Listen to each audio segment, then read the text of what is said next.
গত দুদিন ধরে রাজধানীর আকাশে ঝরছে মুষলধারে বৃষ্টি। থেমে থেমে হওয়া এই ভারী বর্ষণে নাকাল নগরবাসী। সড়কে জলজট, কোনো কোনো অলিতে গলিতে হাঁটু সমান পানি।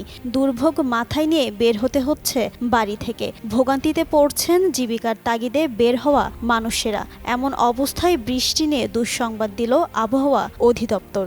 বুধবার আবহাওয়ার পূর্বাভাসে জানানো হয়, বঙ্গোপসাগরে সুস্পষ্ট লঘুচাপ ও সক্রিয় মৌসুমি বায়ুর প্রভাবে আগামী ৭২ ঘণ্টায় ঢাকাসহ দেশের সব বিভাগেই ভারী থেকে অতি ভারী বৃষ্টি হতে পারে। বুধবার সকাল ৯টা থেকে পরবর্তী ৭২ ঘণ্টায় রংপুর, রাজশাহী, ঢাকা, ময়মনসিংহ, খুলনা, বরিশাল, চট্টগ্রাম ও সিলেট বিভাগের কোথাও কোথাও ভারী থেকে অতি ভারী বর্ষণ হতে পারে। ভারী থেকে অতি ভারী বর্ষণের কারণে চট্টগ্রাম বিভাগের পাহাড়ি এলাকার কোথাও কোথাও ভূমিধসের শঙ্কা রয়েছে। সেই সঙ্গে ভারী বর্ষণজনিত কারণে ঢাকা ও চট্টগ্রাম মহানগরীর কোথাও কোথাও অস্থায়ীভাবে জলাবদ্ধতা তৈরি হতে পারে। এদিকে ঢাকায় গত ২৪ ঘণ্টায় ২০৬ মিলিমিটার বৃষ্টিপাত রেকর্ড করা হয়েছে।